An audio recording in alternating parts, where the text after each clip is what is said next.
The idea is, I've been a past president of a local Toastmaster club here. I'm sure you have Toastmasters in Australia and New Zealand, and it's one of these speaking clubs where you really go and practice speaking. And Guy asked me, he liked the way I was speaking.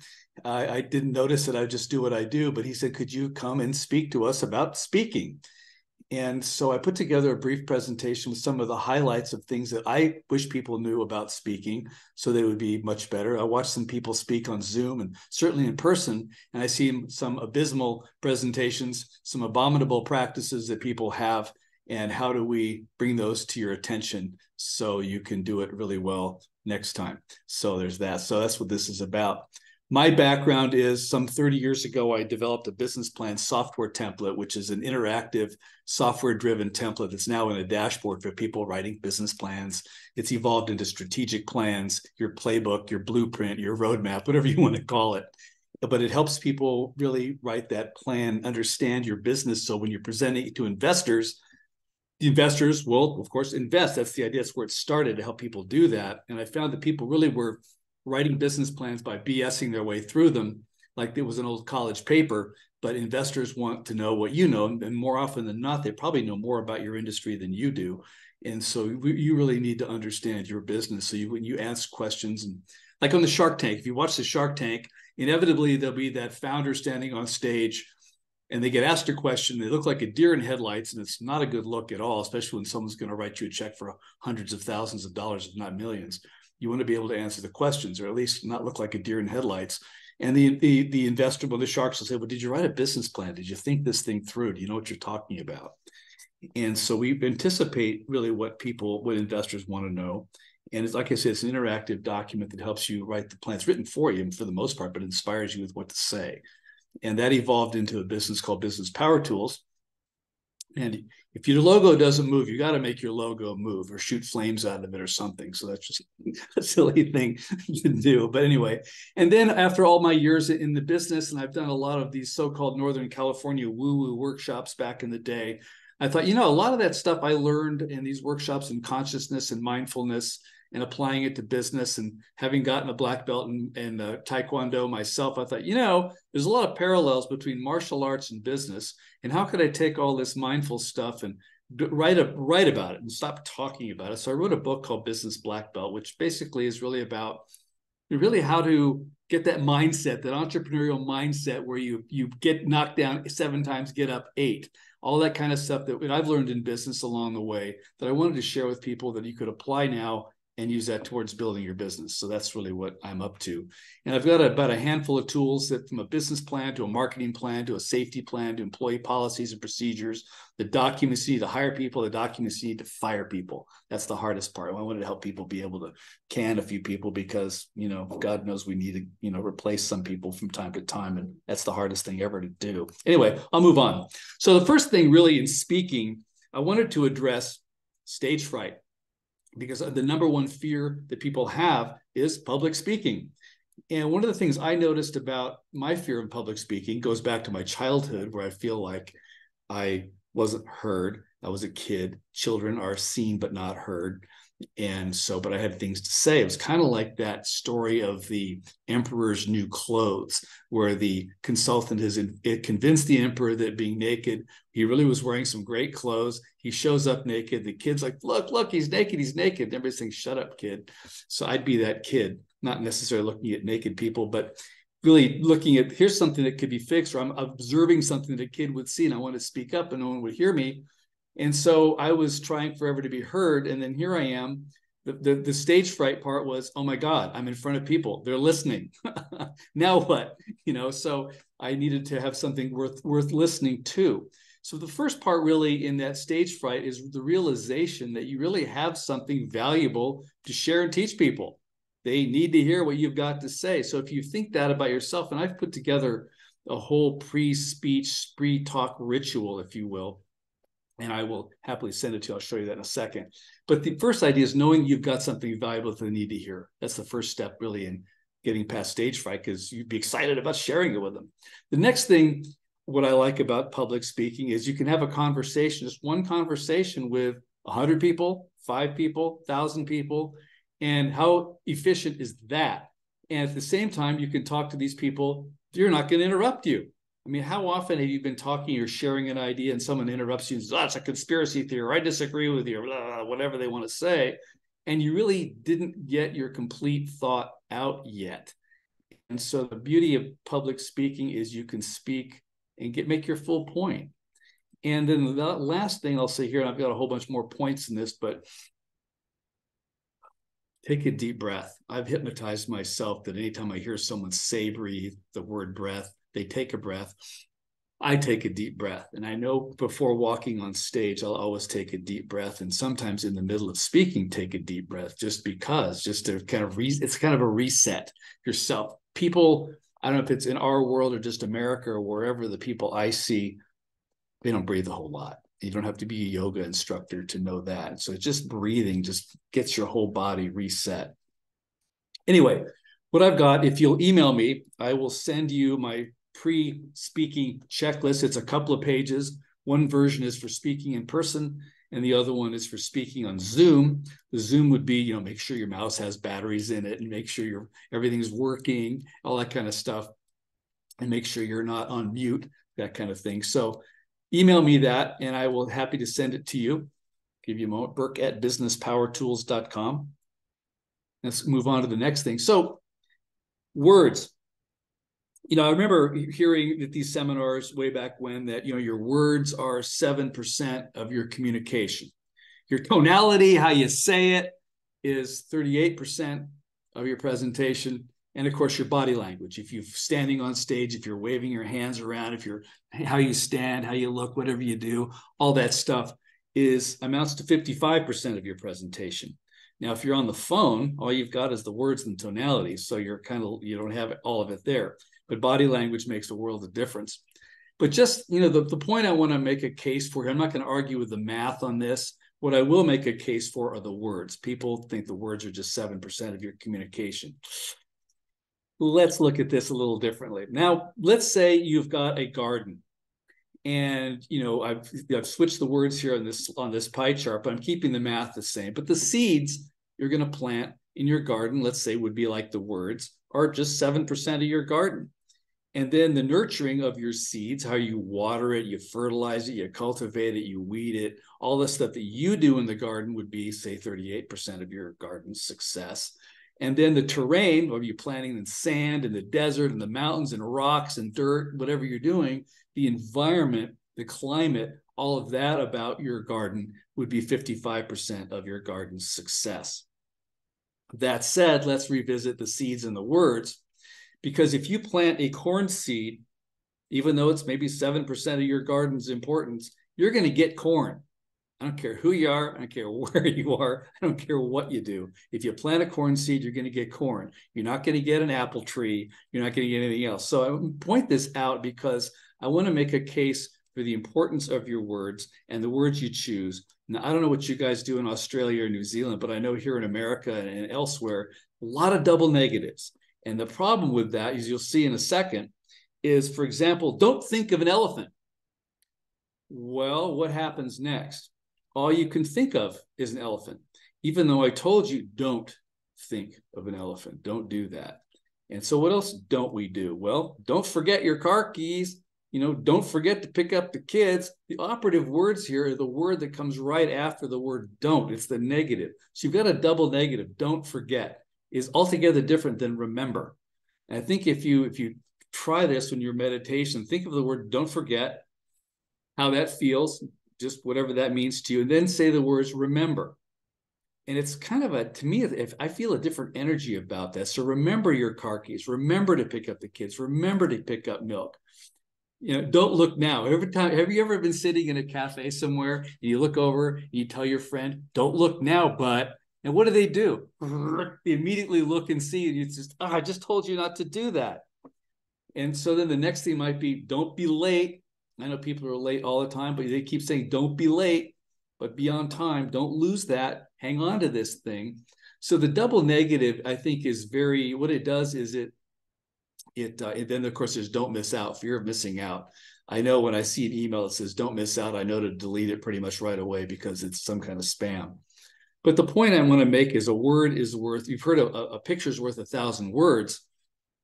Well, I would say that a word is worth 1,000 pictures because, whatever word you say, like even if I say, don't think of an elephant, you think of an elephant now. So you're envisioning what I'm talking about. If I say, you're creating this, everything you say is you're creating a scenario where people can imagine themselves in it. And then another part of this would be, there's a certain direction you want to go. You're making a sale. You want to sell this product or service. You're talking to your kids. You want them to do something. You're talking to a partner. You want them to do something. You're being convincing. You're enrolling them in something you want to have happen in the way you want to go. And I just want to remind you that the double negative basically gives you kind of backfires, or not kind of, it does backfire on what you're saying you want to do. So don't forget, it's different than saying, remember, don't eat that, don't touch that. What's the kid going to do? They're going to touch it. So here's an idea. I'll just bring it. I could go on. I've got a presentation. I could go on for 20 minutes on the whole thing with all the different double negatives we use, which is mind-boggling and staggering at how many times we really paint the wrong picture for people that we really don't want them to see. And so, for example, let's say you're in a sales context. So I don't want to lose the sale. Right off the bat, we're talking about losing the sale. So what do we say to the customer? Don't wait. There's no better deal out there. What are they thinking? Well, maybe there's a better deal out there. Don't worry. Now we've got worry in the space. Now I'm worrying about something. Why? You don't want them to worry. I won't let you down. Really? I could be let down. Now I'm focusing on letting down. Look no further. Maybe I should keep looking. You won't be disappointed. Now we have disappointment in the space, and you're not going to find this anywhere else. So now we've got waiting. There's a better deal somewhere else. I'm worried. I'm going to be let down. Maybe I should look further. I've got disappointment here. And how do you think that's going to go? Those are all elephant, elephant, elephant, every single one of those. And what's going to happen? It happens at the end of your sales pitch? You've got objections. And that objections comes at you like a herd of elephants, because guess who created all these objections? You did. You put them all there for them. Rather than saying, if you do this now, here's a benefit. This is the best deal that we've got. We're going to take care of you. You can count on me to make sure this works. If you stay with us, we're going to do this, that, and the other thing. You're going to be ecstatic with this product or service. We're the place to go to get this thing. So it's all a matter of, you could say that better than that even, but it's all a matter of being positive about your presentation. The double negatives will backfire on you and end up with all these, elephants. All right. So the next thing really is, so when this is King Leonidas from the movie 300, where he's addressing his troops, and imagine you're addressing your troops. And what do you want them to do? You need to be very mindful of the words you use, because you only got 300 guys and you're going up against 20,000 Persians. You better have a darn good pep talk. And it also brings to mind how you really need to bring your speech to life. I hear some people start talking about their product or service, and it's really kind of dry and dead. And it just sounds like it's dry and dead. And so what I tell people at Toastmasters, when they're talking about how do I be more animated? How do I be more into it? How do I bring this thing to life? I say, well, stop trying to bring it to life. Instead, trust yourself to know what you're saying. Now, like I'm saying, letting yourself out. Take your foot off the brake. So rather than trying hard to do it, try less holding back. Let yourself out. You can, you're not going to make a mistake. You know your business. If you're coming from a positive place and you're really in the mindset of helping people and supporting them and helping the other person to succeed, you really don't have to worry about what you're going to say. If you're covering something up, yeah, you probably do. But if you're really helping people, rather than trying harder, I'm saying, take your foot off the brake. Let yourself out. Let yourself speak. Let yourself say what you need to say. Be positive. Be enthusiastic. And that will automatically, naturally bring forth your enthusiasm, and it'll make your speaking more dynamic. And that's really how that works. Here's another pet peeve of mine. This is backgrounds. I see some horrible backgrounds. And here's an example of really probably a worst case scenario. But you really can make your background work for you. I remember looking on Craigslist. I imagine you guys have Craigslist. I was going to buy an electric guitar. And this guy had took a picture of his guitar for sale, and it was on his bed, and it had dirty underwear around it. And I just thought, ew, I don't want to touch this thing. That's just nasty. I don't want to touch this guitar at all. And it was like, just go away.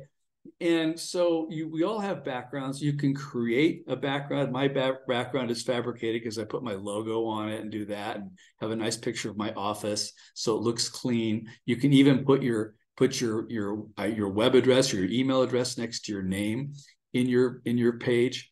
And so that's something to do. But I think really many people don't take advantage of the opportunity that your background can really give you. It can have bullet points. It can have your logo. It can have all kinds of things. And whether your background is a graphic that you load into Zoom and do it, it could be something that you actually have a real background. Like, Roy's got a real background with a sign behind him.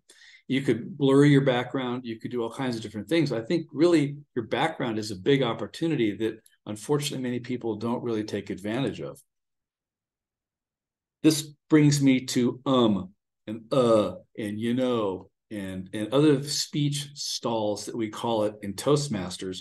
In fact, in Toastmasters, we have a person who's a grammarian whose whole job is to count how many times somebody says And one time I remember as Toastmaster there, somebody was saying, well, so-and-so, you spoke a lot. And I told him afterwards, if you're going to be the grammarian, you tell people exactly how many ums they said. Because one time I was speaking, my big pet peeve was I say, a lot, hey, And they said, Burke said, 16 times in 5 minutes. Just cringe, like, oh my God, I can't believe that. And somebody else said a dozen times, or and different things. And really it's just a noise. It's a meaningless noise. It's just awful. Better to have silence. No one is going to interrupt you while you're speaking. And at the same time, as I get notes, leave each other notes after speeches, and I would always get a note saying, hey, Burke, slow down. Leave some space between ideas. Let your audience catch up with you. And is this thing that just connects sentences to sentences, doesn't leave any space. There's no breathing room between sentences. If you're in the middle of saying, let me think of the next thing to say, or or right, blah, blah, blah, right, right. And think, yeah, right, come on. Aggravating. But that silence between ideas or between thoughts allows the audience to catch up with you. So you can go from one thing to the next, to the next, to the next, kind of like I'm doing here, going kind of fast. But at the same time, I know you can watch the recording again if you're so inclined to get these speaking tips. So there's that. So no ums, it's tough. It's a practice. You really have to practice that. I'm about to say, hold my breath, or breathe, and don't say anything. Let the silence be there. All right. The next thing is never apologize. And you'll hear somebody, excuse me. Well, just cough and just keep going. Or somebody will make an excuse like, oh, I didn't have any time to put this speech together. I put it together really fast at the last minute. And there's this excuse. What are we supposed to think when we hear you say that? Like, am I supposed to take you seriously because you just put this crappy speech together at the last minute? Don't apologize for that. Don't let us know that. Don't give us the behind the scenes about your speech like that you didn't have enough time. And oftentimes when you're holding a microphone to your mouth, I hear people, they'll just cough right into the microphone. No, hold the mic away, cough, sneeze, whatever you do, and then come back to it and keep talking. It's just merciful to the audience because we don't need to have your cough or sneeze amplified, that we need to really hear it. So hold the mic away. But really, it's about not apologizing for whatever happens there because you don't want to call attention to something that's really you don't want to call attention to. So don't call attention to it, or ignore it, I should say. Back to the positive, double negative, positive version. Ignore whatever went wrong there. Next thing. What is the next thing? Oh, I'll just touch on this briefly. I don't hear it. Certainly, I don't hear it with most people lately, certainly on Zoom. But I just want to address profanity and 4-letter words and all that. I'm sure we can all speak like longshoremen, especially you stub your toe in something. I've heard the nicest people, the crazy language that comes out of a nice old lady's mouth when she stubs her toe. Oh my God. But on speeches, I think of profanity in 4-letter words like cayenne pepper. Every once in a while, I like it, the spice on my food, but I don't put it on breakfast cereal. I don't put it on most things. And I'm afraid that profanity is one of those things that it's more likely to turn somebody off than really drive the point home. Now, there's certain places where, yeah, it drives the point home and you use it, but I would just recommend that you be very sparing with any kind of 4-letter words that you might be inclined or to use, and certainly be careful using them, because like I say, it's more likely to not work for you. And plus it's really unspecific. If you take your car into the mechanic and say it's really effed up, what's the mechanic supposed to think? If you take your car and said it's running really rough, then okay, you got an engine problem. But just saying it's effed up, where do we start? It's not specific. It really doesn't mean anything. It doesn't do you any favors and doesn't really drive the conversation forward. I'll leave it alone. Back to King Leonidas. You're in front of your group, your troops, you're saying the right words. And, what's he going to say? Don't hurt yourselves. Don't do anything stupid. Try not to lose. Or is he going to say, you're winning for your family and people? This comes back to the positive language and bringing it to life. Be the best you can be. Make me proud. So I'm getting to the end of my talk here. And at the end of the day, what I want you to remember are these points. You've got something valuable to share. So this is something when you walk up on stage, it gives you that confidence. You take a breath and you're ready to speak to people, and they're going to want to hear what you've got to say. Every word counts. So be careful of the elephants in your conversation. Your background matters. It makes a difference. It can either help you or hurt you. Trust yourself to let your speech out and be lively with your talk. Be enthusiastic about it. You're going to say the right thing. Let take your foot off the brake. Never apologize for something that goes wrong in it. Be careful of the profanity. Bring your talk to life. And again, if you want the speech ritual, email me at burke@businesspowertools.com. At the end of the day, all I can say is go for it. Thank you for listening. That was excellent. Thanks, Burke. Thank you, Burke. Yes, My thanks. pleasure. Are there any questions or any feedback? I didn't hear one. Of course you didn't. It'd be horrible if I said after all that. Yeah. No, really, really fantastic. Loved it. Yeah, thank you. There's more, but I just want to address all of my pet peeves. I just like to think you're running on a 30-second delay so you could dump all the ums before they came through. That was very timely for me, Burke, because I'm currently putting together my first ever webinar. So very timely.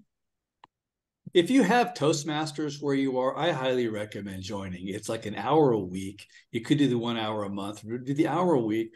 You get a chance to get up in front of a group of people, a handful of people, usually maybe 20, and practice speaking. It could be somebody could ask you a question. Hey, Jeff, what do you think about global warming? Like, oh, God, I don't want to talk about that. But you get up there and say what you think, and be like a politician. You get caught with a microphone in your face, and speak.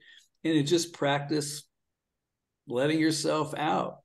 And, you'll come back next week with a different take and keep doing it better. Yes, we do have Toastmasters here. Alrighty, so are there any other feedback or questions for Burke before we move on to the next presentation? No?